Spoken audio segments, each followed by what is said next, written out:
You mean as of last you show? You saw, right? It's like the top right corner, and it says "Go Live," and you just click it. Oh, I clicked it. We're on. Let's do this. We're live now. Let's do it.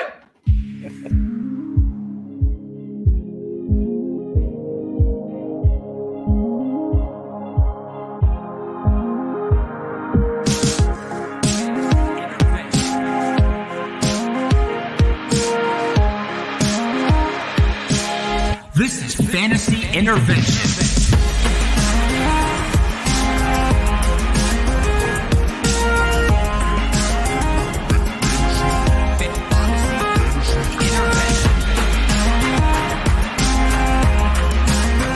Now here to intervene with your fantasy life, Stephie Smalls and Chase Vernon.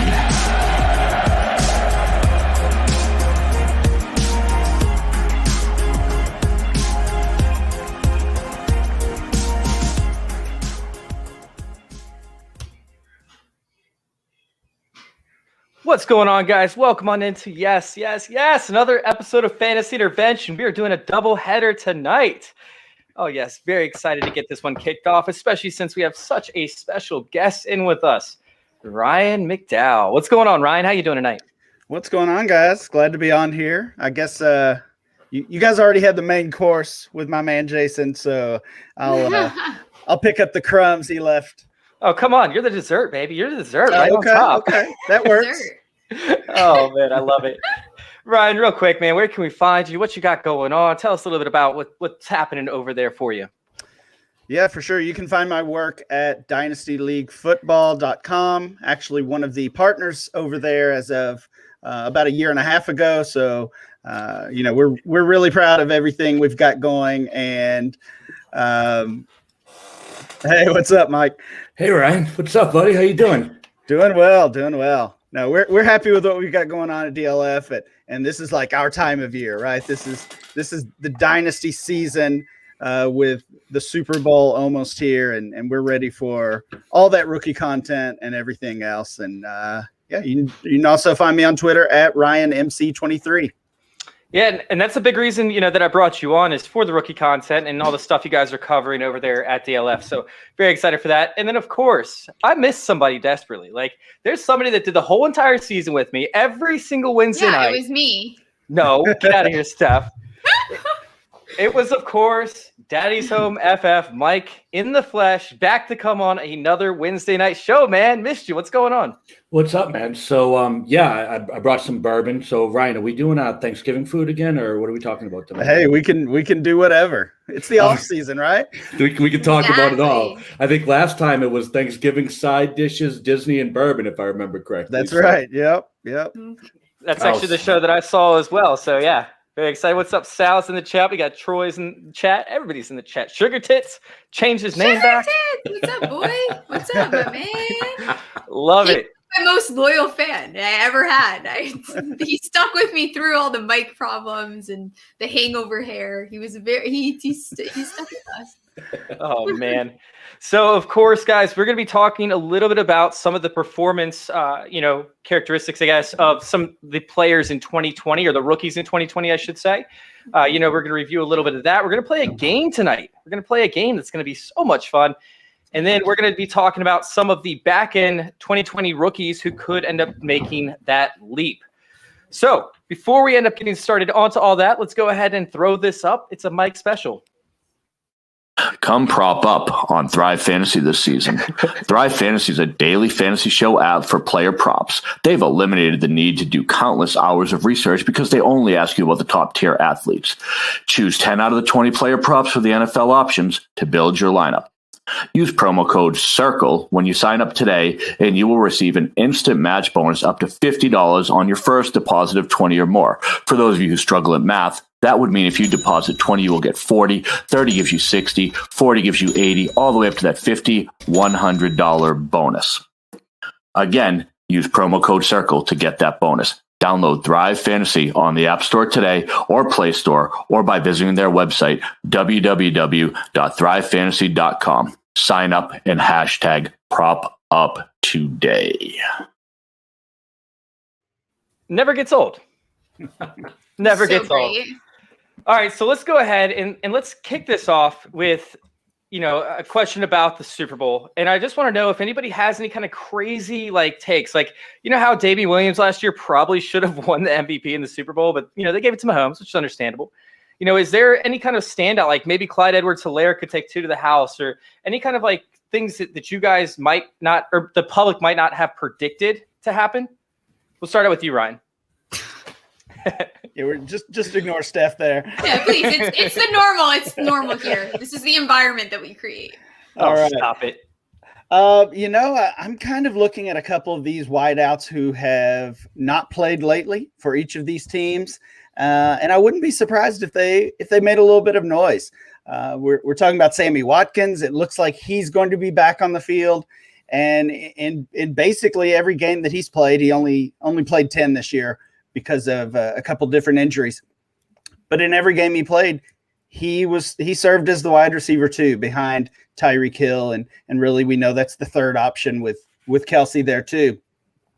But I wouldn't be surprised if Sammy broke a long one. He can always do that, and the Bucs defense is strong on that line, but I think they can be beaten, and beaten deep. So I wouldn't be surprised if we saw something from Sammy. And on the other side, same thing with Antonio Brown. In his last 4 games, last 4 healthy games, I should say, 5 touchdowns after basically going scoreless through much of the regular season. So wouldn't be surprised to see big games from either of those two. And Charvarius Ward has been beaten deep on a couple different occasions this year. That's a big deal. And with them trying to make sure they cover Gronk in the middle, that's something that's where they could bring the safeties off, and it could create one-on-one situations up against Charvarius Ward. So, Stephie, since you've been waiting so patiently, and since you know that I'm on a video delay. So hard. Oh my God. I come off of these ads and I go on video delays, okay? My bad. Yeah. No, you look fine right now. No one tell him you look so bad. But I mean, Chase, you and I talked about it. You reminded me very politely on the last show, but I should have known. But Hardman, I think, is going to just absolutely go off this game. I just see it being a Hardman game. I don't know why. I'm super optimistic about it. I think that he is in the right position to just be so dynamic. Yeah, I mean, the way that we were talking about it in last night's show was the fact that maybe, how the Chiefs end up doing the complete opposite of what everybody else thinks they're going to do. You can't really run on Tampa Bay, so I don't think that's going to happen. But what if they use Tyreek Hill as more of a decoy role to pull the people out, and then they roll out Mecole Hardman in the same type of route tree that they had with Tyreek Hill in the last game, that deeper crossing pattern type route. So, it's something that's where maybe Mecole Hardman coming down with 2 touchdowns. And then my other one was Antonio Brown. Mike, do you see any kind of, change in what we've been talking about? Do you think it could happen? Do you think we're crazy? So I love the Watkins call. Sammy Watkins is the guy that I'm kind of eyeing as a potential breakout. Maybe he thinks it's week 1 and goes off like a champ.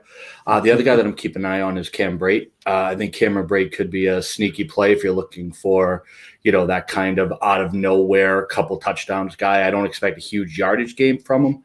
But I think realistically, when you look at, you're not going to run up the gut on the Chiefs. I just don't think that's how you're going to get it done. So if Tampa gets close, I think they're going to be looking for those short touchdowns. So I like Cam Brate potentially for 1 or 2 touchdowns this week as a guy maybe people aren't talking about so much.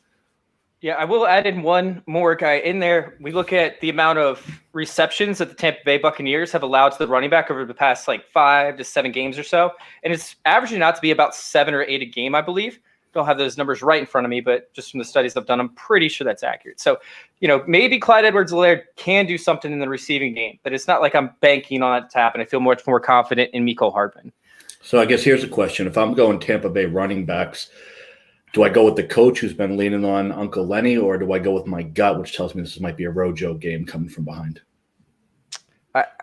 I mean, we sit there and we look at how Tampa Bay utilized their running backs throughout the season, and typically when they were behind or in hurry-up situations, they went to Leonard Fournette, not Rojo, because Rojo's hands were rock hard, essentially. So, Ryan, where are you leaning with this one? I think it's tough because, really, I don't like either one of these guys. But I think I would just stick with what we've seen lately from Fournette. And I've been really surprised that he's produced so well. He kind of had to, of course, Jones with the injury, but Fournette's taken advantage of that playing time boost, and he really needed to, because mid-season, I think there was a chance Leonard Fournette was playing his last meaningful games in the NFL, and he's earned himself a new contract from somebody. Absolutely. Actually, just took him in a startup for that reason. I think he's at least got a committee job coming, and for the price you're getting him right now, why not? Eagles make sense as more of a goal line back if they don't think that Miles Sanders can punch it in. There's definitely a few teams out there that could go this route. Maybe even the Chiefs. Just saying. So sitting there and looking at it, let's go ahead and hop over to a completely different topic, because in your last podcast, Ryan, you wanted to talk about some of the rookies and how they produced in the 2020 season. And so what you guys did was your final mock draft for the 2020 rookies. Essentially, it's how, where you would have taken them. So first off, can you explain to the viewers why you do this, like why this exercise is relevant for you guys now to do a mock draft after the season is over? Right. And then also explain some of your takes. Yeah, well, first of all, mock drafts are awesome. So anytime you can mock draft anything, I'm up for it. We've done movie mock drafts and everything else, so I'm always up for that. But specifically with these 2020 rookies, I think it's always a valuable process to look back at how you felt about these players entering the season, especially since in a lot of ways we didn't know much, given the craziness of the offseason, and honestly, even in a normal year, how much do we really know, and how well can we predict incoming college players or incoming rookies? So the value is always going to change so much with these players. And I think a mock draft is a great way. You could do the same thing with rankings, certainly, but I think a mock draft is a great way to really find out how you feel about these players right now. And I know there were a couple of situations in that mock with Dan and Matt on the DLF podcast that I had one player listed as kind of my next best available, but I went a different direction. And I said that on the pod. Doing things like that really does make me change my rankings. Yeah, that was very interesting how you did. So let's go ahead and talk about the player that probably surprised me, maybe not the most, but it was up there, was taking Cam Akers as high as you did. What were you thinking about with Cam Akers there? Like, how high do you actually have him on your rankings? Well, I have him higher now since we recorded that podcast. But he was definitely the one I was thinking of when I said that just now. But it was a super flex mock draft. Herbert, Burrow went 1 and 2. Jonathan Taylor went 3. Justin Jefferson went 4. And I was on the clock at 5. And obviously looking at all of these running backs, Tua would have been in the conversation there as well with the super flex. But even though I had Dobbins higher, I had DeAndre Swift higher in my rankings. When I really think about how I'm valuing those players right now, how they finished the season, and then of course the Matthew Stafford trade, I think is a big boost to Cam Akers. So ultimately I went that way. Dan and Matt were both surprised as well. And as soon as we finished that show, I had to go update my rankings and move Akers up. Where did you have him before you had to update it? So I do super flex rankings, which is perfect. That was the format we were doing. So in my top 250 super flex rankings, I think I had Akers in the early 30s. So we're talking like, mid third round, and I moved him up into the late 20s. I think I'd have to check on that. Yeah. That's a hot take. Like, that's something that if you're getting behind, you got to get behind that like balls deep. Like, you got to be all for that one.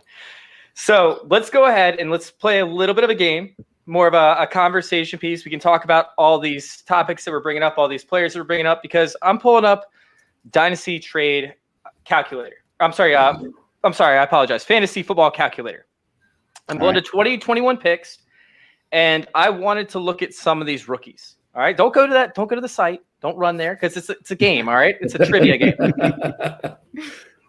Oh, man. So just sitting there and looking at it, I wanted to sit there and talk about, first off, the quarterbacks. Okay. The rookie quarterbacks and where they're going right now in comparison to the other quarterbacks around them. So we'll start out first with Ryan. I want you to give me the order of how you think these quarterbacks are being drafted when we talk about Justin Herbert, we talk about Tua Tagovailoa, and we talk about Joe Burrow. And so from FF Calculator, so these are for 2021 redraft. Is that right? Or I believe it's Dynasty. Dynasty. Okay. It's got to be Herbert, Burrow, and then Tua. And I think that's an easy one, hopefully. Is that consensus for everybody? Yeah, without question. Really? I love it here. Why don't you guys ever stand up for me when I talk crap about Tua in the chat? You guys just let me go down alone? It's kind of rude. I just want to be clear. No, of course. Like, this is definitely the route that has to go, and you guys nailed it on the head. But I do want to sit there and talk about where they're going. So we'll start out with Ryan once again. Where do you think Herbert's going in comparison to these other quarterbacks? So for me right now, Herbert would be in the quarterback 6 range. I think 6, 7. So I'll say he's quarterback 7. All right, Mike, what do you have for Herbert? So are we talking like what round they're going in or where they fall in terms of quarterbacks? Where they fall in terms of quarterbacks. Quarterback 5. Justin Herbert is going 5 right now is my guess. All right. And Steph. He's definitely not going 5. He's probably like 8, 7, 8. He is going number 7 right now. 7, 8. Same shit. All right. So let's go on to Joe Burrow since he's next. Where is Joe Burrow going? We'll start out with Steph this time. Okay, shit. I didn't want to go first. I don't know. Maybe it's got to be kind of similar almost. It might be. Shit, this is hard. 11? Nope. He's going 8. Okay, come on. I was going to say the same. I thought it was going to be the same as the last one. All right. Oh, wait. I'm sorry. I didn't even ask y'all's opinion. I apologize. No, you didn't. I messed up. I was going to say 8. I was going to say 8, I'm obviously. sure you were. I butchered that. Sorry. I'm trying to go through and let my page load. All right, Don't so ask let's me go to Tua. Don't ask me. We're going to start with Ryan on this one. So rude. Okay. For Tua, yeah, definitely trending down. There's some concerns. I will say quarterback 13 for Tua. I'm going to go just below that and say 15 for Tua. And I'm going to say 17. I am baffled, like where he's actually going. He's actually going. He's going 9. He's going 9 right now. 9. His value's way too high. I don't know what. You have to watch the game. You need to watch film on him, and I'm telling you, your mind will change. Watch 3 clips of his film, and it's totally different than what you're thinking. Well, the thing that's weird for me, right? And this is why I wanted to talk about some of these players. Like, for Tua, he could end up going to Houston. That's a big red flag for me. That's something that makes me not want to trade for Tua at all. But they are building a system around him. They're expecting to draft an explosive wide receiver, correct? Like, that's what a lot of people are coming out and saying. And we talk about his wide receiver. His best wide receiver this season, who was, hurt from time to time, is Devontae Parker, who just broke out last year after, 4 years in the league with a quarterback who just threw balls up in the air and hoped that he would catch it. Yeah, he did come down with a few, but he still wasn't a great wide receiver 1. So if Tua can find that explosive wide receiver, if he gets somebody like Devonta Smith, does that change where, he kind of lands for you guys, or are you still a little bit hesitant? So first off, I will all but guarantee that Tua is going to be back in Miami. All signs are pointing to it. They brought in a coach they think can work with them. I don't think there was ever a chance he was going for Watson. I do think Devonta Smith is the right call. I think the Miami coaches are getting a look at him at the Senior Bowl. I think that was pretty well planned that he showed up for those coaches. And I don't think that Devonta Smith is going to be enough to lift Tua for me. I just don't think he's that type of player. I don't think he's got that type of accuracy. I just don't see what I want to see out of him. Like when Herbert came in, if you remember when Taylor went down because he was stabbed by the doctor, Herbert came in and like instantly put this energy on that team. Like balls were flying out of his hands. Like his release was great. Everything, like he took that team and raised it up another level. Burrow obviously was Burrow. I mean, he had a spectacular start with Cincinnati. You know, he was throwing the ball upfield. Tua legitimately had times when he didn't even look like he belonged in the league. So I think, honestly, what's going to happen is when Devonta Smith, which I do believe is going to happen, gets drafted to Miami, I'm not going to raise Tua. I'm actually going to drop Smith behind, definitely behind Chase, possibly even behind Moore and some other guys because his landing spot was Miami. So I think it's going to have the reverse effect of what you're thinking. I don't think Smith raises Tua. I think Tua brings Smith down. He also, what is he going to do without Fitz? He has no security blanket. You have to play the whole time. You okay, buddy? We got to do every quarter. You can't have someone come in for you and pick up the slack. So I think without that and without them, there's some things that they need to fix. But Tua just doesn't have it. He just doesn't. There's no way. He's just pocket mobility is not that great. And he's short like Russell Wilson, but Russell Wilson can get out of the pocket very beautifully. And he's not Russell Wilson. So you can't be at that disadvantage already and not be as mobile. Ryan, how are you feeling about this? I'm not feeling great, unfortunately. I think what Steph said there is really one of the confusing things about what we saw from Tua this year, because in college he did show he showed the ability to get out of the pocket and run. I mean, he's not Lamar Jackson or Josh Allen or something, one of these guys, but he could move.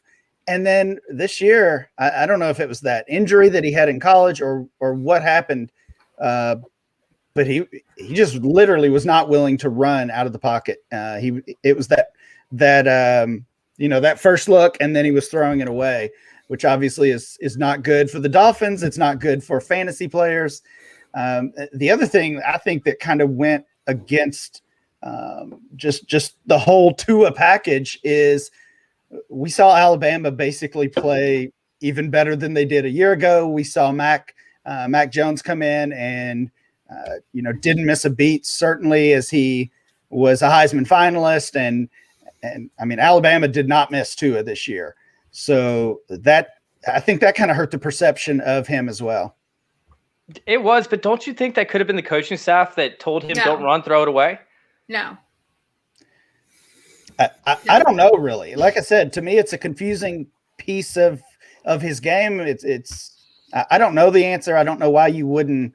I mean, even as that, escape plan when you're about to get sacked or nobody's open, if you can pick up 5, 6, 7 yards, why not? So I can't imagine the coaches would say never run the ball. And I think even if they did, wouldn't you expect instinct to take over? Like, I think when your head is in one way or the other, right? Like, I think every young quarterback is told to slide, and yet when they see the first down marker, they're diving head first. Like, so you see that instinctual desire to make a play that you didn't see from Tua. I can't see how that's all coaching, because the game happens so fast that you would think at one point instinct would have taken over, and it seemed like his instincts were telling him more don't get hurt than make a play. That makes sense. And maybe that, gets adjusted over time, but it is definitely a concern.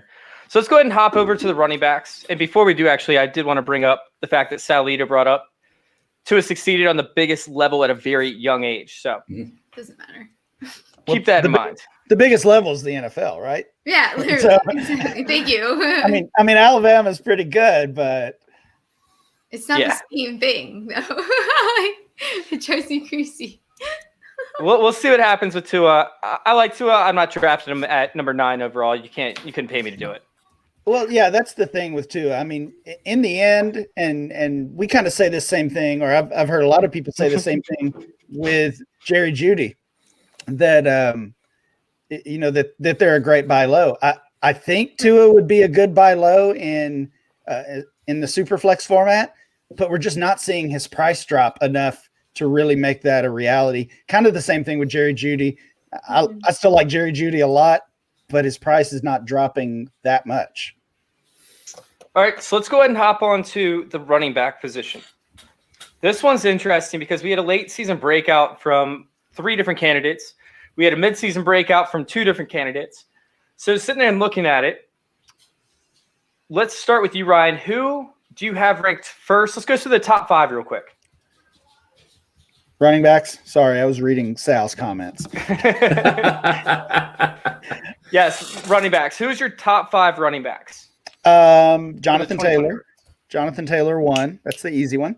And then after that, like we said earlier, Cam Akers would actually be second. Then I would go with Dobbins, Swift, and Gibson.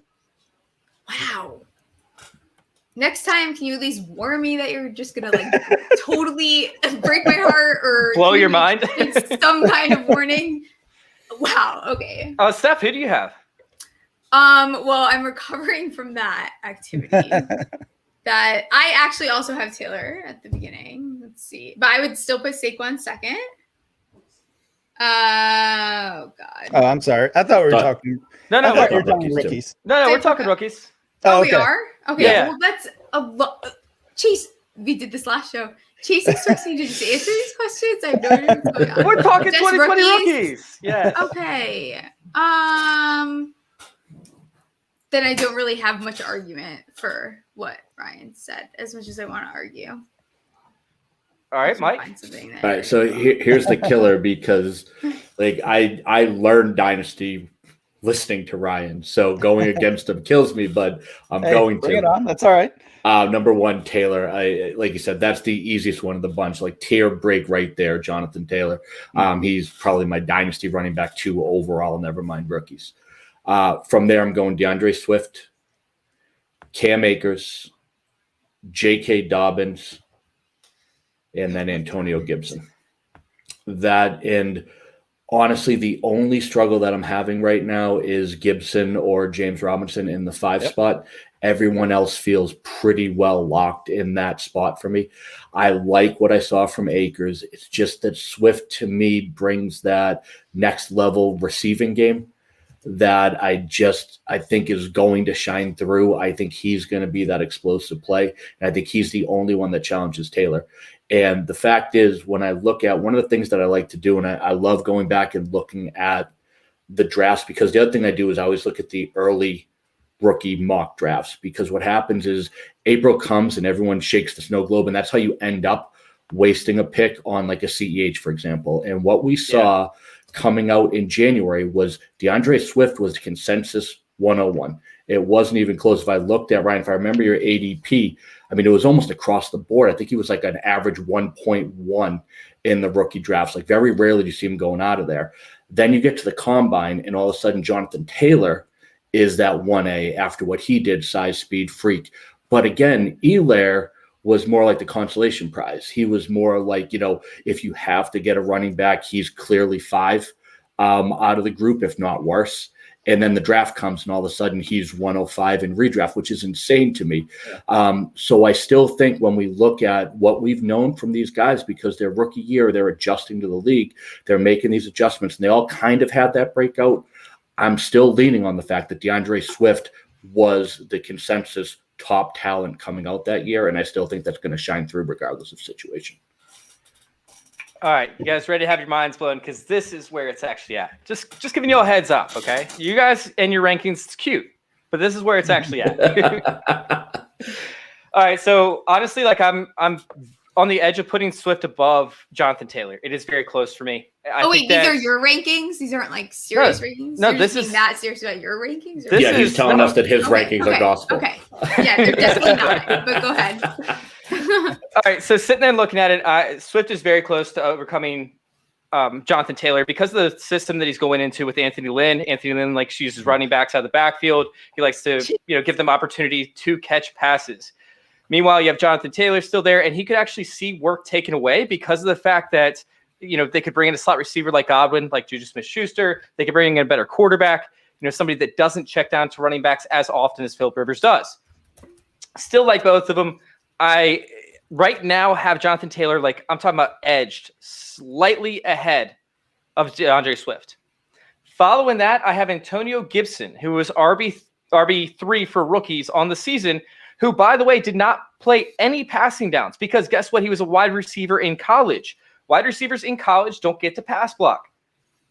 So sitting there and getting an opportunity to pass block and playing these third down roles is only going to increase his end of the season ranks. Keep in mind also, he didn't play a lot earlier in the season when Peyton Barber was taking those goal line carries. That's not going to happen. Oh my God. Anyways. You're obsessed with him every show. I'm obsessed with DeAndre Swift. Why do you love Anthony so much? You call and him Deuce Staley. You love him. He comes up every single show that we have. Andrew Staley is probably the best running back coach in the NFL. So let's go ahead with number 4, and I'm going to go with Cam Akers. Cam Akers slightly over Dobbins, just because of the fact that Cam Akers is going to catch passes over Dobbins not being able to, because when Lamar Jackson wants to escape pressure, he doesn't check you down. He just runs the ball. I still love J.K. Dobbins, but I have Cam Akers ahead of J.K. Dobbins. Okay, so just a quick question for the audience who may not know. You're a fan of what team? I'm not a fan of Washington football team. Oh my God, he says this every time. The He is lies, a Washington football team. The lies. But I will back you on one point. I think that Anthony Lynn and Deuce Staley joining the Detroit staff is bigger news than Stafford leaving. Everyone's freaking out. Everyone's freaking out about Stafford leaving, but Lynn and Staley joining the staff is actually bigger news when you talk about which one moves the needle than Stafford leaving, and it's honestly not that close for me. It's tremendous. I mean, Ryan, how do you feel about Anthony Lynn and Deuce Staley coming over there? I think both of those guys are obviously pluses for Swift, but I think there's also some negatives for Swift just as far as the coaching changes in general. I mean, anytime there's that full regime change, I think we just have to wonder what the new offense is going to be like, what changes will come. And yes, we've seen what Lynn, what Staley can do with running backs. And for the most part, that's been a positive thing. So that's good news. I'm a little worried about Dan Campbell though, as head coach. I don't know. And ultimately we're still talking about the Lions, and I don't know, the Lions just seem to be cursed, and now they're committing to this rebuild. So they're ready to be bad for a couple of years. So I don't know. Ryan, just picture this though. It's the fourth quarter, right? DeAndre Swift is lined up in the backfield and the entire front seven has no kneecaps. Yeah, right. He is going to break some big ones, and he's going to break some big ones while everyone's waddling around because they're kneecapless. Just saying. I mean, that's a big upside, aspect to it. So let's go ahead and let's take our guesses on where they end up. Jonathan Taylor, where is he at ADP for Dynasty? We'll start out with Ryan for running backs. For running backs, I think I'll say he is RB3. Yeah, I think he's 3. Steph?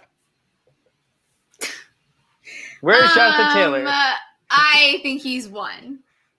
Man, he is all the way down at 11, which does not make any sense to me. I went to look at other websites to figure out what's going on with this, and I saw 14 and I saw 18. It makes no sense to me. All these other players are actually below them. I'm still trying to figure out. My mind is blown. I even went to the Dynasty Nerds rankings because that's where I do my rankings, and he's at 11 there too, which makes no sense to me at all. I mean, I have him for Dynasty. I don't even have him that low for redraft. Wait, Jonathan Taylor, right? I honestly, I'm about to ditch what we're talking about and doing this guess because it makes no sense to me where these running backs are going. So that's not right. Yeah, well, I know. I can't find a site that actually has it lower. So it's crazy. That means it doesn't exist. Yeah, I'll just throw this out. We do monthly mock drafts over at DLF, and in January, which we start collecting that data at the first of every month, basically. Jonathan Taylor was the RB3, and he was 3 overall. So maybe you should be running the show right now because we can do this. Let's go. I was hoping that we would do that soon. Get out of here, Steph. Yeah, we've got McCaffrey at 1. We've got Kamara at 2, and we've got Jonathan Taylor at 3. So, Steph, your guy Saquon is at RB4 but where is right Zeke? Can you just say Zeke for everyone because we fight about this He should be quite 11. often. Well, somebody's going to be sad then. Right now, according to DLF, Zeke is not even an RB1. He's outside of the top 12. He is RB13. I told So you you guys. guys need to go to DLF and I'm sorry, subscribe I and get a appreciate membership because they're over there killing it right now. They're killing the game, killing it. No, I love that. So let's go ahead and let's talk about Swift and where you guys think that he's going to be ranked. I think that he should be a top 10 running back personally. Let's see. I'm trying to take our new knowledge here that JT was 11. So I'll say Swift is 14 based on that. Oh my goodness. So I At will DLF, say he's running back 6. I was going to say with Ryan's, he's running back 6, and I believe, if I'm not mistaken, he's now in 1 quarterback leagues. Did you have him 9 in January, Ryan? 109? Yeah, he was the first rounder in 1 quarterback leagues. Yeah. Yeah, so I guess, if we're talking about these rankings, 46, because We're not going to look at these rankings anymore. We're not going to do where do they end up. We're just going to go with where we think they should go, okay? yeah, so for me, I have Swift number RB5 in Dynasty, but he's definitely in a tier, like when you look at it between Wait, what number RB5 did you and say? Under Swift 5. He's my Dynasty RB5, and a tier in the top would basically be 5 to 8. What? Okay. I think I have him at 5 right now. Really? Right now? 5. Yes. 5. I think that there is. Wow. That's impressive. 5? Okay. 5. Yeah, whole hand. I know, I can count. Thank you. It's I- actually a requirement to get into medical school is you have to count for them on your hand. You show them during the interview, you count on your hand, and then they let you in. That's all it takes. It's so easy. I don't know why more people don't go. I have CMC, I have Al Kamara, I have Saquon Barkley, I have Jonathan Taylor, and then DeAndre Swift at 5. Really? Yep, that's my rankings. That's fine. He's not going to have kneecaps, though. No, they're going to be tearing kneecaps off of other people. He might. What about at practice? You don't know. That guy actually good. You guys have no idea what's going to happen there. You Stephie, can't where predict do you it. have Swift? I don't know. 14. Okay. 12.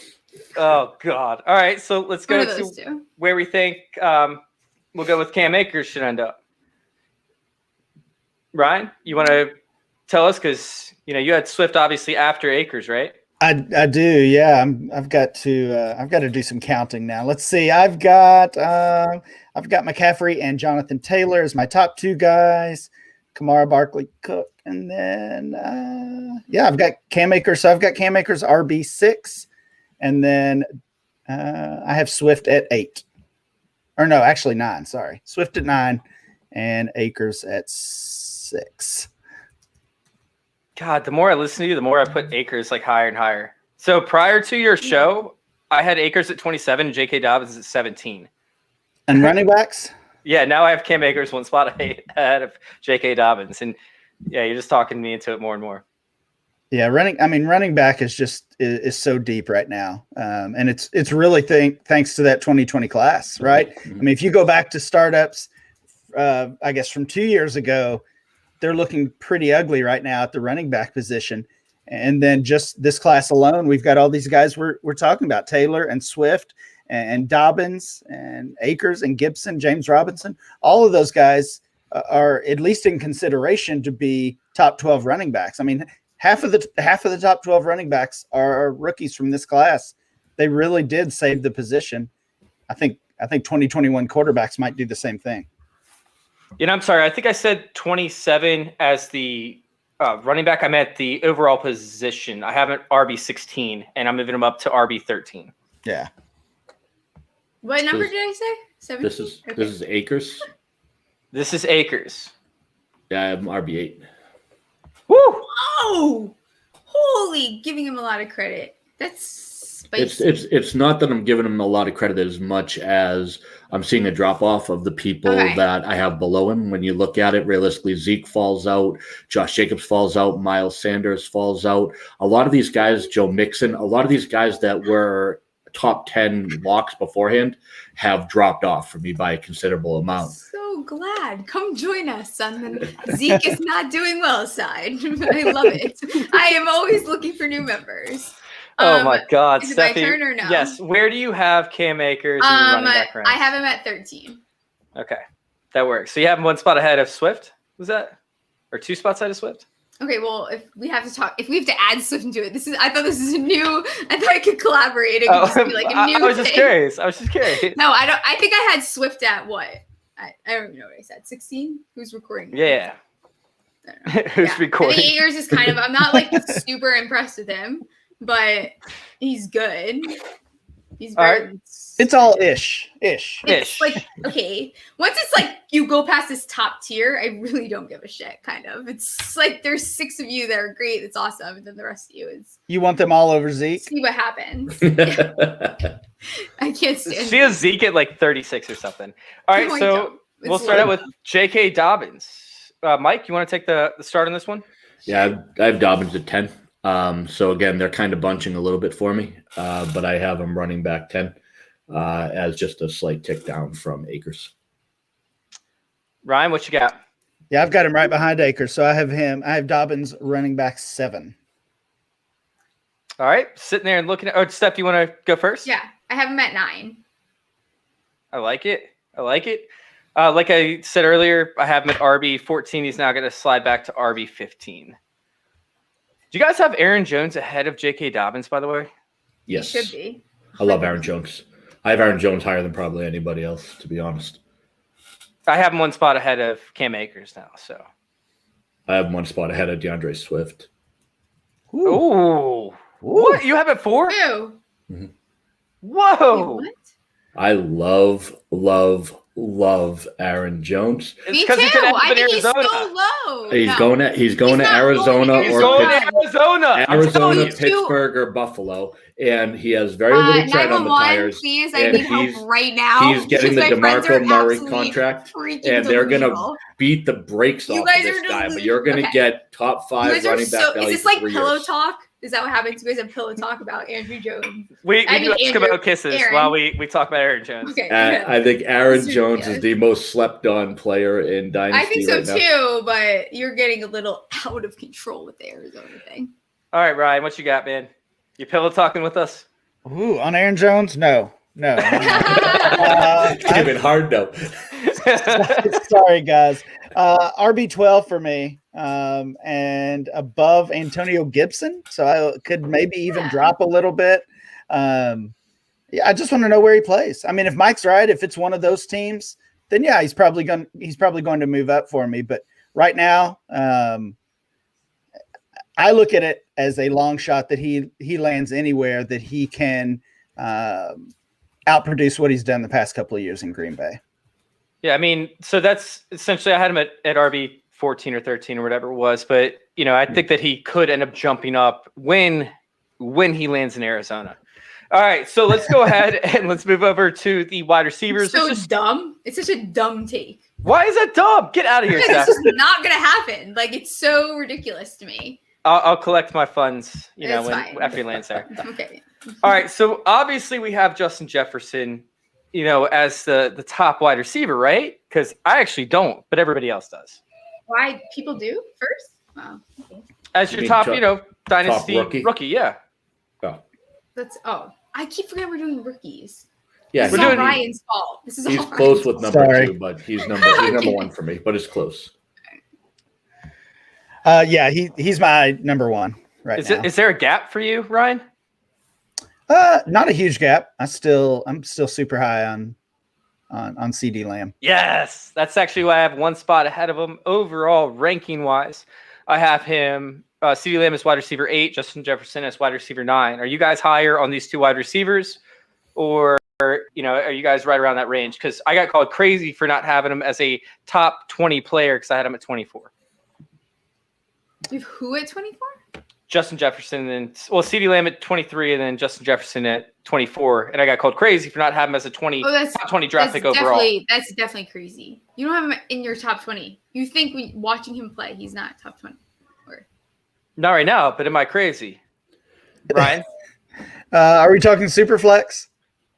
No, standard. You might be a little crazy. I've got Jefferson at 18 overall in my super flex rankings. So Ooh. That brings him up to 14, 12, somewhere. Yeah. there. I mean, in one quarterback, I think he's a first rounder. Okay, that's I think interesting. I'm fine with Lamb in the first round too, honestly.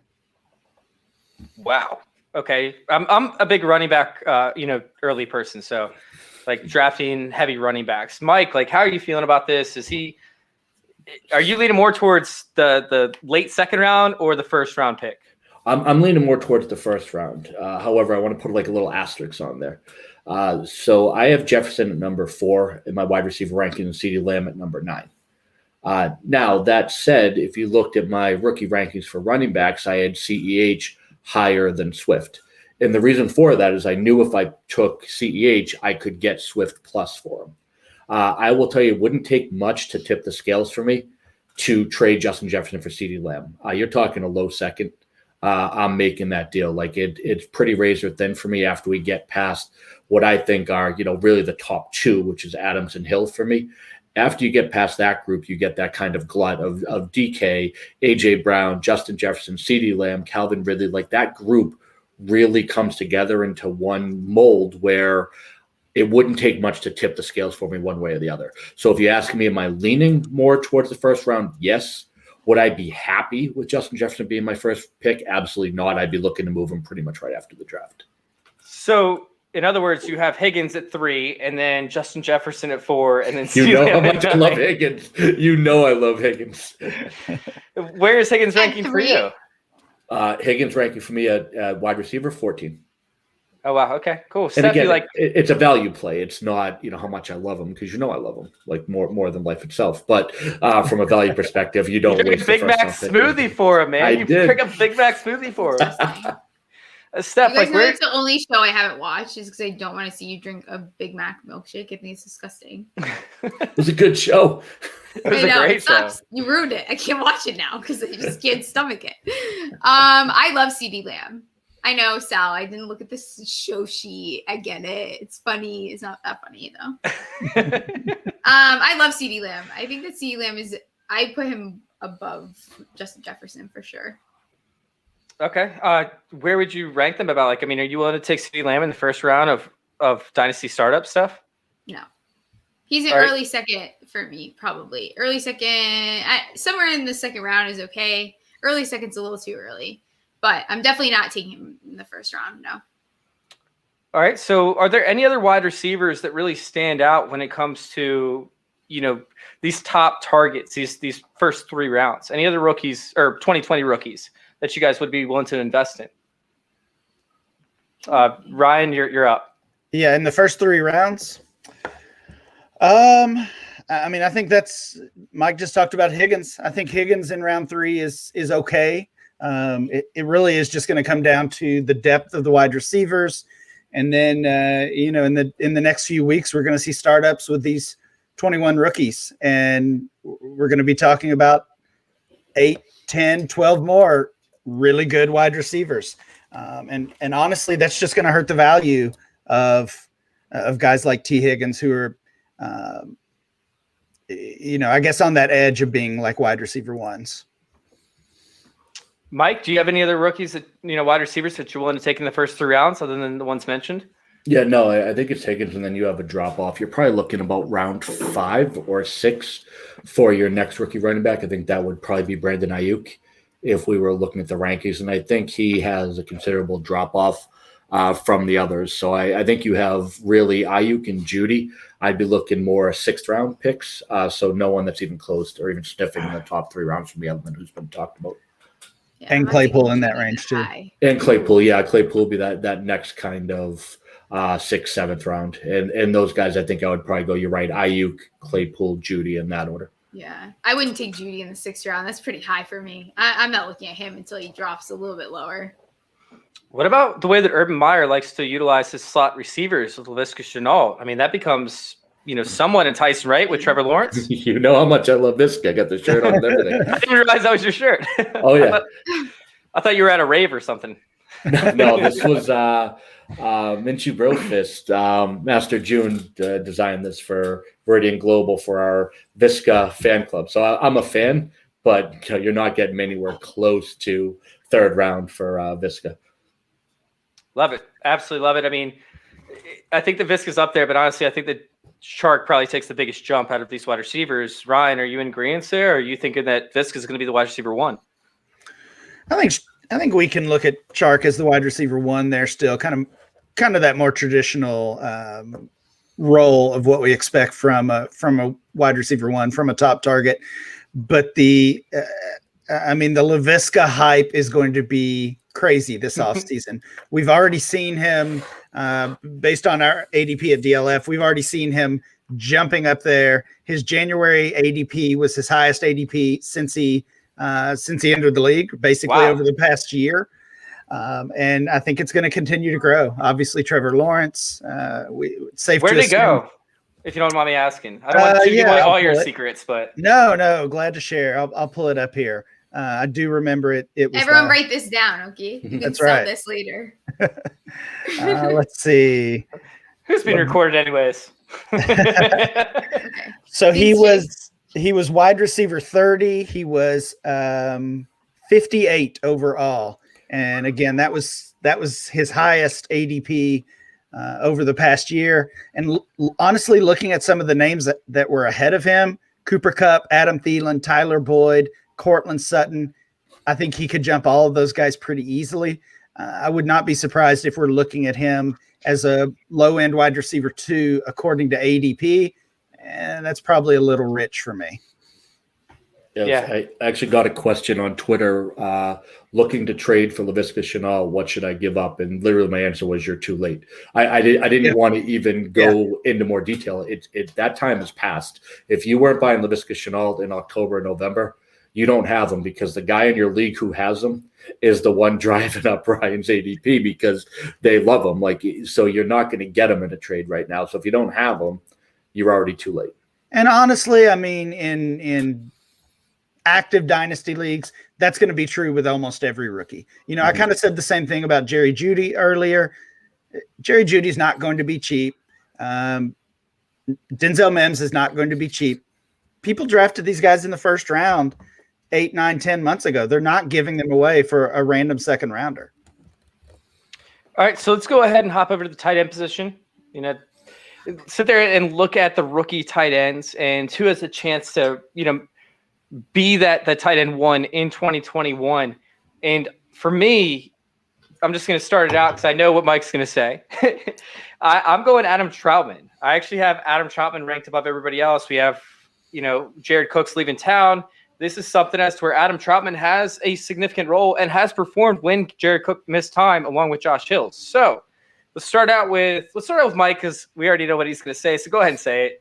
It's Cole Kmet. Are you guys in a relationship? Just tell us now. It is. We're like this. It's Cole Kmet. Obviously we need to see who's going to be the quarterback there in Chicago. It's not going to be worse than what he was rolling with this year.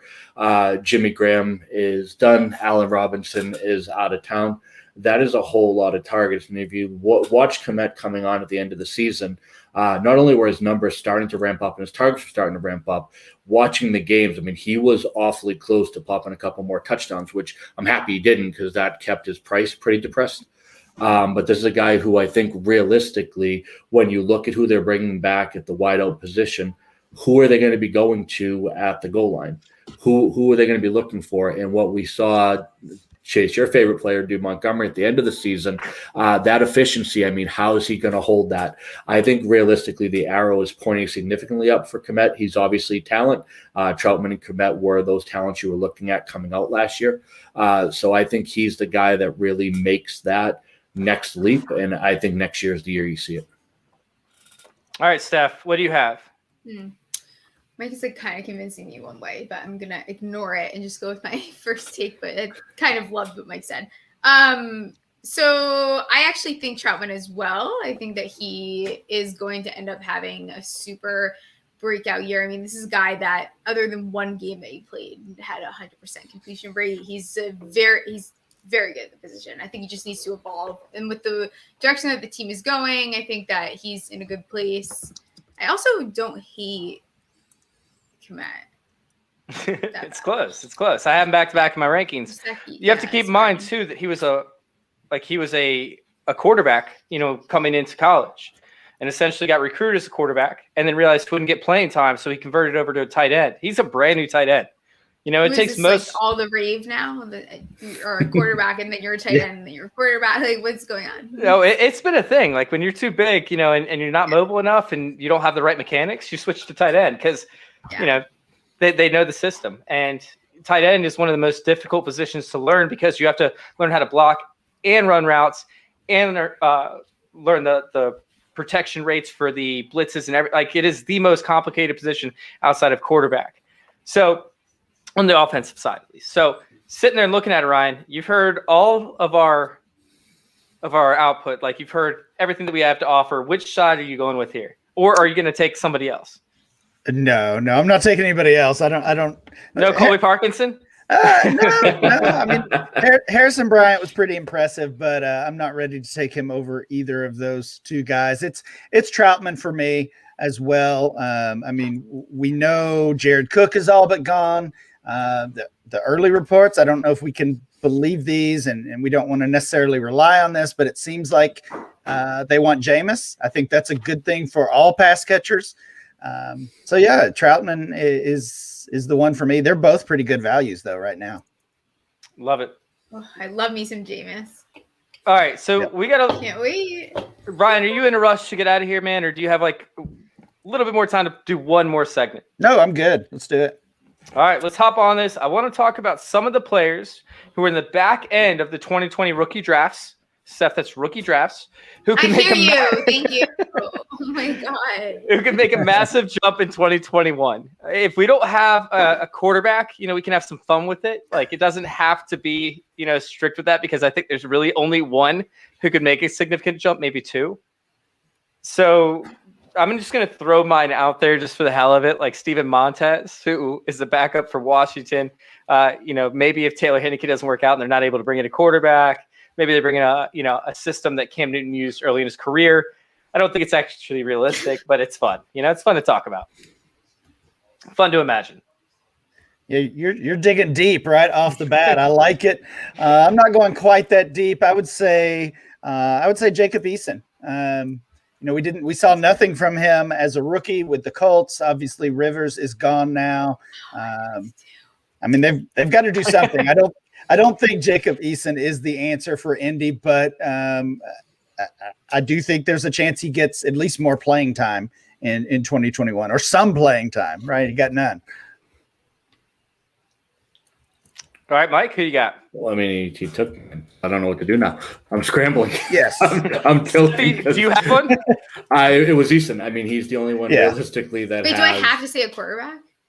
Well, we're going to go to running backs, wide receivers, and tight ends afterwards. But yeah, Easton's the only one who really has a shot at playing time. Like Ryan said, I don't think he's much. I actually wouldn't want him as a starting quarterback on a team that has playoff aspirations. I would go as far as saying they're probably better off with Brissett. Not that that's any kind of ringing endorsement. However, you know, he's the one right now that when you look at it, has the best chance at playing time. Oh, I love Sal, man. Sal's my favorite. Sal's the one that found me on Facebook, by the way. So, you know, he's the one that brought me over Twitter. He found me. I was a little orphan over there on Facebook. He saved you. Well, we got a group of like 24,000 people. So, like, you know, I was still getting enough views and stuff like that. But Twitter was just, you know, a whole different animal. Like, I didn't even know what StreamYard was. Ask Sal, when you have time, ask Sal about the story that we had for the Podathon, where I waited backstage. I've heard that story. I've heard that story already. Yes, it was bad. I didn't know what StreamYard was, so I'm backstage for 4 hours before my show. Oh God, damn it! Or 6 hours. I think I was backstage for 6 hours, and I kept getting kicked out. And I'm like, why am I getting kicked out? Meanwhile, he's bringing me on, and I wasn't hooked up with my mic or anything. So I don't even know why I'm acting like, oh my God, that's so crazy, as if like I could barely work the freaking computer when I started. I had a cracked iPad my first podcast. It was barely see. I was looking at the wrong camera because I had it on the side, so I looked cross-eyed the entire time. You guys have come a long way. It's all about growth here, right? Yeah, it is. It's all about growth. But it was hilarious. He kept on bringing me on the live stream, and I couldn't say anything. And I'm trying to like yell, like I'm not ready, but I kept on hopping back on StreamYard and backstage, and he couldn't see that it was me because it's so small on the screen. It was a great story. Anyways, Mike, did we give you enough time? Did we buy you enough time to pick a quarterback? I just gave you mine. I'm not doing another one. Okay. That's all I got. No, legitimately, there's nobody else worth talking about. That's how sad the position was last year coming out. We talked about the 3, and then Easton's the next one. You're not going to see Fromm get any playing time. I was going to say, you don't want any Jake Fromm action? No, I want none of it. Yeah, so there's really nobody that I even see sniffing the field outside of preseason game 4. What about Jordan Love? Does Jordan Love get traded? No one wants Jordan Love. So my favorite thing about the offseason, Ryan, this is great. I was actually just talking about Jalen Hurts, so I'm glad you brought this up. Twitter likes these guys more than the NFL does. Sure. So everyone thinks, oh, well, if they go with Wentz, which seems to be the way Philly's leaning right now, they'll trade Jalen Hurts. You're not going to get anything for him, number one. He has literally no salary cap hit. He's not going anywhere. They're going to break camp with both quarterbacks. I think the same for Green Bay. The shocking report we got out of Green Bay is that Jordan Love's not ready to start. If anybody watched college ball, you knew he wasn't ready to start and probably won't be, I'd say, for the coming 2 years. So really, what are you going to get for Jordan Love other than sunken cost? It's so crazy. No, it's just crazy that I was talking about this the other day is that when they drafted Love and they drafted Hurts, there is no way that in your mind you really felt like that was going to be the franchise quarterback. And I mean that in like I'm not being mean. It's just like genuinely, there's a 0% chance that either of those players are franchise players. They're not, is the thing. It's just not going to happen. I mean, I applaud them, but I mean, the way Hurts even throws the ball is disturbing. Like, it's just not, that's not a franchise player, bottom line. I mean, he obviously had a little bit, if you want to say more success, but he wasn't really competing with much having Wentz. I think the Eagles are in a crap situation when it comes to quarterback, but Love and Hurts will not be, these are not going to be guys that retire like Rivers and Manning and all these guys, and Breeze have been in the league forever. They're just not happening. I'll take it. So let's go ahead and start out with running backs. You know, running backs can make the jump. And Mike, since your pick got taken last time by Ryan, let's go ahead and hop on, you know, your running back first. It's Eno Benjamin. Realistically, if they don't land a running back, I think Drake's out of town. And I think Chase Edmonds, as Chase, you know, we've talked about multiple times, is a complimentary back. I think Eno Benjamin is the play. I think he's the guy that realistically we all loved his talent coming out of school. He was a much higher pre-draft rookie pick than he was obviously post-draft. I think he has the talent, and I think he has the opportunity in what's really a great situation in Arizona. So if your dream of Aaron Jones doesn't come true and they don't spend draft capital, and if he doesn't, then my pick will be great, which is Eno Benjamin will be the surprise running back out of this class for next year. I actually had Eno Benjamin in here, and then I deleted it last second because I was like, man, we're going to end up talking about Aaron Jones some way, somehow. And then I can't have Aaron Jones and Eno Benjamin as both the stars. So I deleted it, and I put my pick. But before I go with my pick, Steph, do you have a take that you want to put in, like a running back who you think can make that next step as a rookie? Not as really, a second-year player? I think that, I don't know. Is Dylan, was he a rookie this year? Right? Yeah. Yeah, I would go with Dylan. I think that Dylan's going to end up being like, he's going to be awesome there. I know that everyone is a little skeptical of him, but I think he played better than maybe it appears because of the situation over there. But I think with Jones leaving and Rodgers does love to just leech onto those younger guys. He's very much his MO. So I think that I could see them really being forced together. A.J. Dillon's going to be a stud. I have trouble not getting him into my top 5 running backs. He's going to be a stud. I have him above CEH. All right, Ryan? You're saying rookies again. I almost had a heart attack. I thought you meant overall. I was ready to just leave. He could have up there. I'm not going to lie. I mean, it's the perfect system back for this. I wrote a whole article on it last offseason. That wide zone run scheme is the perfect scheme for him, and he was literally made for that. So, Ryan, like, who are you sitting there at the running back position thinking is going to smash faces?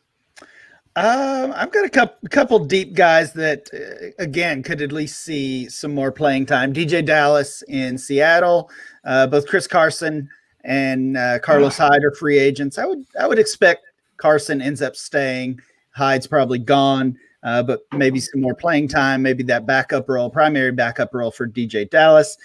And then J.J. Taylor in New England, undrafted guy, pass catcher. James White, also a free agent. If he's gone, I mean, we know Belichick always has to have one of those pass catching running backs that never carries the ball at all, but just gets 7 targets a game. Maybe it's J.J. Taylor, and he's free on the waiver wire. And I believe Burkhead's gone as well too, so you're really vacating all the targets there. I fell in love with DJ Dallas after seeing that off-season workout catch where they threw it like 60 yards and he just snags it after doing like a 360. It was insane. It's like one of my favorite catches, and he's a running back. Like, forget the fact of wide receiver catches in the offseason. That one was like wow, like he just snagged it straight out of the air. I'm gonna go with Anthony McFarland. I think that they can end up moving on or they're most likely going to end up moving on from James Conner. I think it's almost a lock. So sitting there and looking at the possibilities of them moving on from him, and maybe Benny Snell isn't the answer. Like, they try to lean on him early in the season. If they can't land a top end running back, which they do have a few salary cap issues, Anthony McFarland could step in. Now, I think they would end up drafting a running back if they don't get one in free agency, probably higher than they drafted Anthony McFarland last year. But I think they do like him. I just think that he needs some time to develop. So I'm going Anthony McFarland with this one over there in Pittsburgh, especially after losing Juju Smith-Schuster, which was essentially the running back this year. It's crazy. He had 100 catches and still didn't break 1,000 yards. How are they gonna run the ball next year? What's up? How are they gonna run the ball next year? I mean, draft offensive lineman. Really? But the biggest thing, the biggest issue that they had was it was the play calling. Like, they were using Juju Smith-Schuster as a running back. I just don't see that happening again. It wasn't successful. It hindered their development later on in the season and their playoff run. So we'll see what happens with that. But I think they need to invest in the offensive line. They have is Anthony Villanueva? No. Their left tackle. I think it's Anthony Villanueva. It's something like that, yeah. Yeah, that sounds good. Right. Yeah, we'll go with that. Hey, chat, let me know if I got that right or not. All right, so they have Villanueva moving on. I think they have to invest heavily, especially because there's reports coming out that they said that they're going to struggle to re-sign him with the salary cap issues.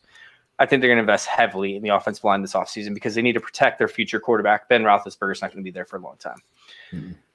All right, looking into the wide receiver position. Let's go ahead and start out with Ryan. Yeah, I've got a couple guys here, actually 3 guys here. Colin Johnson in Jacksonville. God. We should that's still another one. Sorry. I just got rock hard. No. Sorry, I just got rock hard. We should be buying all Alejandro. Yeah, that's who it is. We should be buying all the Jaguars players, obviously, with this news of Trevor Lawrence coming in. And Colin Johnson impressed late in the season. Quintez Cephas in Detroit, he's pretty much all they have left. They've got to bring in somebody. He's not going to be their wide receiver one, but I do expect him to see more playing time. And then I've got to say, of course, Lynn Bowden Jr. in Miami. Did he showed out at the end of the season when he was given the opportunity? He really did. Yeah. Steph, do you have one that you really like? I'm going to do a normal Steph thing and just be totally out of pocket and completely obnoxious. And this is going to be the most random person ever. And Chase is probably sick of me bringing this person up. But Benjamin Victor, they moved him from the Giants to the Ravens. I think the Ravens, if they actually give him a shot, will utilize him very well. He reminds me exactly of Plexico Burress. If someone gives him a chance, this guy's going to go off. So I'm a big Benjamin Victor. I was so pissed off when I saw they gave him to the Ravens because the Ravens are a team that'll probably give him a shot and then he'll end up being a superstar. Just because he can't do special teams, I don't really care. This league, there's no rules anymore. You could just teach them. You're Joe Judge. It's not that big of a deal. So I think that Benjamin Victor, I think the Ravens will actually take a chance on him. Be the next Willie Snead, the guy that just ruins other players' fantasy outlooks. I'm telling you, this guy's going to be good. That's my boy. I watch film on him all the time as if I have any reason to. Oh. He's just good. All right, Mike, who do you have over there? I'm going to go a little more obvious, but kind of forgotten because of injuries, and I'm going to go Bryan Edwards. I think, this is a guy who realistically the hype was real. He is the most talented wide receiver on that Raiders team, now rumored to potentially be in on the Deshaun Watson sweepstakes. So that stock could jump within the next couple of weeks. So this could be a really short buy low window. But I think Edwards is a guy that people have kind of forgotten about. Obviously, we had that really big swell of hype around Bryan Edwards from about August 1st to August 15th, because that's what the offseason does to people. They get a little hyped on a player for like a couple weeks. Then I believe it was the foot injury, if I'm not mistaken, that he went down with. We never really saw him come into his own. He got a couple targets here and there towards the end of the season, but I think he's a really good bet to jump in to that second year breakout, because not only is the talent there, the opportunity is clearly there, with really nobody but Darren Waller on that team able to catch after what we've read about Aguilar ripping the entire team, may not be back next year. So I think you're looking at realistically a wide receiver core of Bryan Edwards and then two burners in Tyrell Williams and Henry Ruggs on the outside. So I think that could be a nice jump for next year. So I thought that Bryan Edwards is actually going to be taken by Ryan. I'm not going to lie, because I think Ryan, are you a big Bryan Edwards person? Oh yeah. Yeah, I love Bryan Edwards. I love that call. And Mike's spot on. I mean, I don't think the Raiders are getting Watson. Just too much has to happen there. But if it does happen, Edwards' price and even Ruggs' price, even after his disappointing season, they would both just go crazy. So I actually think that Bryan Edwards' hype happened prior to the combine. And I think that's when he took his biggest rise. And then he ended up being the top wide receiver for I don't know what happened, Steph. And then he ended up being the top wide receiver for the other spot. So sitting there and looking at it, I actually like Donovan Peoples-Jones. Donovan Peoples-Jones. By the way, I love Colin Johnson. He's my favorite of all favorites. Like I have a 1/1 card with him and Devin Duvernay on it. Trading card, like signed autograph card. I love Colin Johnson. But I'm going to go with Donovan Peoples-Jones here. I think that he's poised for a breakout, campaign. We have Odell Beckham, who could end up leaving town if that's the case. Stephie, we were worried. No, sorry. I think it's so annoying. I just got a new computer. Why is this happening? This is not supposed to be happening. It happened twice now in a row. But, I mean, honestly, he presents like a deep threat opportunity. He presents exactly what Odell Beckham was presenting at a way lower price. What do you have to pay to get Donovan Peoples-Jones right now? Nothing. Nothing. Like you third round pick, maybe second, like late second, if that. And he offers that opportunity. So I am hopping on the Donovan Peoples-Jones train. He has all the talent in the world. And guess what? Stefanski does an amazing job. And the Vikings in the past, by the way, when Stefanski was still there, they do an amazing job of developing late round wide receivers. Look at Stephon Diggs. Adam Thielen was undrafted. Like it's just year after year. Charles Johnson. I mean, God, can we just name all the people that showed out from year to year that were late or not even picked in the drafts? Because the Vikings had a whole repertoire of it, and Stefanski was there for it, so he knows how to do it. All right. Stefanski, love that guy. Seriously. Love Stefanski. Beautiful to watch. Love it. Let's hop on to the – wait, where are we at? Tight end. Tight ends, right? Yeah. Tight end, yep. Oh, man. Sitting there and looking at the tight end position, I already brought up Adam Troutman. So that's pretty much already locked in for me. I mean, is there any other tight end? I got a new one. All right, let's bring it up. Let's go. Yeah, so Ryan already touched upon why. My under-the-radar tight end is Hunter Bryant. I think realistically, when you look at what the Lions have for pass catchers, they could very easily switch to 12 personnel, playing both Hawkinson and Bryant at the same time. Again, very similar to DPJ. I mean, this is a talented kid. This is a pass catcher. This is a big boy who can make plays, run up the gut, pop passes. So I love him as a deep flyer. I've been putting him like on the end of every bench. Obviously, Detroit, just like we talked about with Cephas, could have a major shakeup in the offseason. If Galladay were to come back, if they were to make a major play on one of the free agents, I may not be that high on him. But when you look at the current depth chart, and if you look at the Detroit coaching staff and the way they could play it out, going 12 personnel with the team they have right now would be the smartest move. And that makes Hunter Bryant right now an incredible discount given his current situation. All right, let's go to Ryan. Ryan, do you have anybody? Not really. I mean, Troutman, I think, is the main one. He's still cheap enough to target, I think, especially in startup drafts. Probably a little tougher to buy in existing leagues. But I mean, even deeper, Harrison Bryant makes sense. Albert O makes sense. It's super cheap, even with Noah Fant there. I was pretty impressed with him in limited playing time this year. And I don't know. I probably will just end up avoiding both of those Patriots, but they have nothing at tight end other than these two rookies they drafted last year, Ossie and Keene. Yeah, obviously, if you're gonna go that route, would be the play. But we had a long conversation about that, Mike. Like multiple long conversations about that. So I'll tell you. I mean, Albert O, for whatever reason, I hate the situation, but he gives me those Vernon Davis vibes, which I love. I absolutely love the prospect. Just hate the spot. So I like the call. Just hope that something breaks for him. That's actually a great comparison that I didn't really think about. I kind of want to look more into that. That's a great comparison. All right, like Steph, is there another tight end that we're missing? Because there are a ton of tight ends drafted. Yeah, but again, I mean, we talked about this yesterday too. It's just this, for some reason, this position right now, it's just a weird time in the NFL for tight ends, I think. You have these top tier guys, and then it kind of goes from top tier to, like, that's it. Yeah. It's just like top tier or whatever. No one's getting excited, so. Right. Yeah, you're exactly right. And I mean, honestly, there's I won't say a big trend, a small trend in dynasty leagues lately is to eliminate tight end as a required position, that you can mix it in as a flex. You can play a wide receiver tight end flex. So you can obviously still get Kelsey and Kittle and those guys in your lineup, but not to actually require one. I don't like that in my leagues personally, but I get why people would do it. After this last year, I mean, how can you? The only reliable person was Kelsey. You had Kittle. I told myself every year, even I do this one fantasy team every year draft. I'm like, I'm not going to get screwed over by the tight end this time. I'm going to draft a tight end at second, and it's going to be Stick.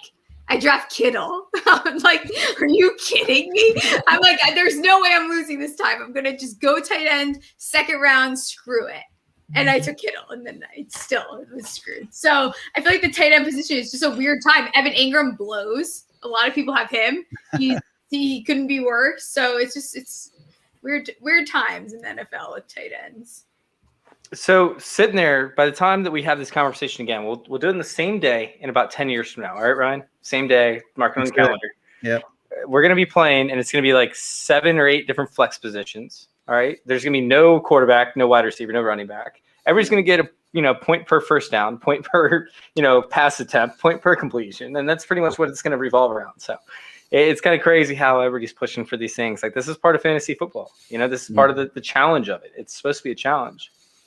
But let's go ahead and answer one question real quick. Donald Parham, is he a thing for you guys? Because I love Parham. I've been following him since the XFL.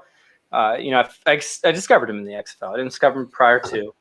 Maybe you guys saw him prior to that. So, Steph, is Donald Parham going to be a thing moving forward?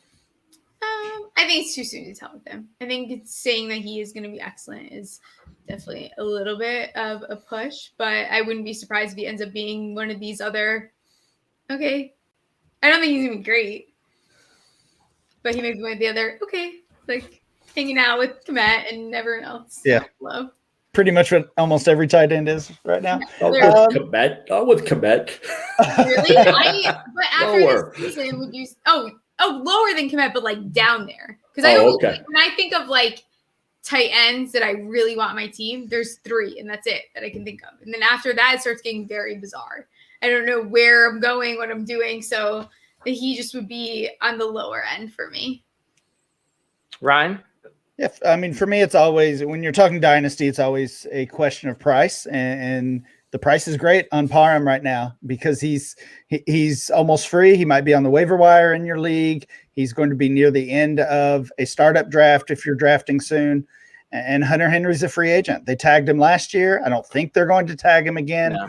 Obviously, those tags get more expensive each year if you're doing that multiple years in a row. So whether Henry stays or not, we'll see. But taking a chance on Parham right now, and the idea that Henry might leave is a pretty good idea. Mike? So I'll give you another rookie tight end that I would take over Parham, just to give you an idea of where I have him slated. If I was going to roll the dice with the free guy, which is what we're kind of talking about here, I would go say Bryson Hopkins over Donald Parham if I'm looking at both of them. Yeah, I think with Everett, they basically said Everett's not coming back. They can't afford him. You know that there's going to be some play there. So while it might not be the prototypical tight end one, that spot that they're slating Hopkins into, that they actually drafted him to play for next year, is definitely one that sees a lot of targets. So I would have Parham below Bryson Hopkins if you're talking about those free tight ends. I think Colby Parkinson is slightly below that too, but I really do think that Colby Parkinson has a chance. He's going to need a chance to develop. The dude's 6'7". Are you excited about any of these guys? No, but when you talk about 30, it's so bizarre now. You think back to the early 2000s, 2006, 2000, like those are times where the tight ends were so sick, and now we just have this weird situation where it's like three good ones. The thing is teams have been using more 12 personnel sets as of late, according to can't relate.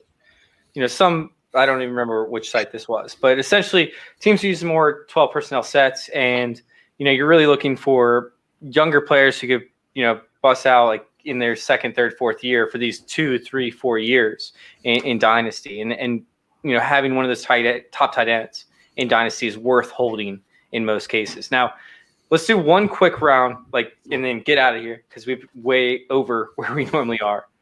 Let's talk about some of these rookies and, the rookies for 2021, not for 2020, the 2021 rookies who could actually be, a little bit undervalued in your eyes. I'm going to start it out just because, Kenny Gainwell and Kadarius Toney, anybody that listens to the show knows these are my two dudes. Like, this is who I'm rolling with 100%. I don't care where they end up. Kenny Gainwell and Kadarius Toney are locks. So, Mike, it's been a minute, man. Yeah. Do you have any locks? Well, I'm furious because the guy that I really liked went back to school after Sal got me on Jeremy Ruckert. So with him going back to school, unfortunately, I'm going to give you two names that I see going lower. It looks like probably third round ADP right now that I like. One from the tight end position is Brevin Jordan out of Miami. And then at the running back position, I kind of went back and forth between two people. I just don't want to take all the names here, so I'll go Jamar Jefferson as the other guy that I think is undervalued, and I think those two could pop for those late round values. There's a lot of talent there. All right, let's hop over to Ryan over there.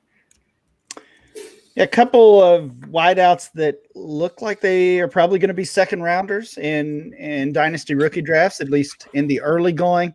I think I would have them closer to that first round. Seth Williams, Tylan Wallace.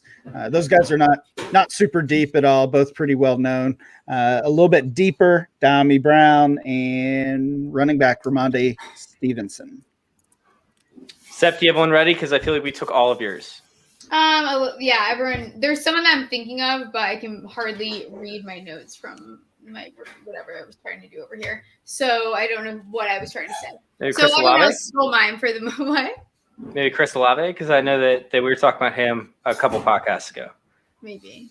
Well, he went back. Yeah, Olave went back to school too. Oh, did he? Okay, I missed that. Yeah. Yeah, no, he didn't go back to school. I don't know if he's supposed to be, but you can go. Go ahead, Chase. Just take No, I went with mine. I right. really know what it is. No, it's all good. No worries. So let's go ahead and close this show out. Mike, we're going to start out with you. Where can we find you? At Daddy's Home FF on Twitter, at Join Our Circle _ with the gang. And yeah, other than that, just kind of kicking around this offseason, as you know, hopefully back hanging out with you during the season. Dude, wait. You said gang. I thought we were Colt. Like, that's what everybody's been calling us. So. Oh, yeah, sorry. Our cult, our inner circle. Whatever you want to call us, you know where to find me in the group chat, trying to catch up with all the craziness going on There's so back many group behind the chats. scenes. Oh. It's overwhelming when you open the chat. Wait. Oh, yeah. You say overwhelming, Seth. When Seth says I know overwhelming, I'm everyone. impressed. I know. I get it. I'm impressed. With what? What? No, I'm impressed that our chat is overwhelming for you. So because it's too much. It's just going off. I had to finally mute it. I can't do it. I love everyone. I love everyone so much, but I can't get any of my work done on the website or do any of the things I'm supposed to do when I just get all these weird messages popping up. Ryan, since 7 o'clock today, we're up to like 300 and something messages right now. So It's not that many. Yeah. all right, Who let's needs a job? Who needs a social life? Just keep up with the chat. Screw med school. I don't get on Twitter anymore. I get on my group chat. That's it. Like people laugh when they say I don't get on Twitter because I'm on Twitter. But like I'm like, I seriously don't get on Twitter anymore. I'm just on my group chats. It's insane. All right, so Steph, let everyone know what's going on with you, where we can find you, what you're doing. The same thing that's going on with Mike and Chase is going on with me. You guys can find all of us at @JoinOurCircle_. I'm on Twitter at Stephie Smalls with 3 L's. I have a Saquon video coming out. Jacob and I have a Carson Wentz bar fight that's kind of dumb because there's really no argument for it, but it's worth checking out. And that's it. Thank you so much, Ryan, for coming on. Oh, Ryan, what's going on with you, man? Yeah, man, all rookie stuff all the time over at DLF, DynastyLeagueFootball.com. That's where you can find my work, and follow me on Twitter at RyanMC23. Absolutely love it, man. Like, thank you for coming on. It means a lot to us. We're working our way up, trying to figure it all out. And obviously, you don't think you're as big as you are, but we look up to you, man. We've been following your content for a long time. Well, I appreciate that. Glad to jump on with you guys, and we'll be glad to come back anytime. Cool. Awesome, man. Awesome. You guys can find our work once again for the third time over there. Join our circle _. You guys can find me at FF_intervention. Please make sure you guys like and subscribe on YouTube, fantasyintervention.com, or I'm sorry, youtube.com/fantasyintervention, and check out our website, fantasyintervention.com. Go pick up some cool shirts and koozies. We just got them all in. And we got pins. Hey, Steph, we got pins. Okay, I get it, but no one told me. We got pins in, and they look like this, but they're actually fantasy intervention pins. Oh, you don't have one yet, right? No, I don't have one. But they're fantasy they're pins. I was getting FOMO. They're pins. I know, I get it, Chase. We talked about pins all the time. Don't bore anyone again. We did a whole intro on pins. Everyone saw your pins. Thank you guys for tuning in, and thank you guys for letting us intervene with your fantasy football life. I don't know.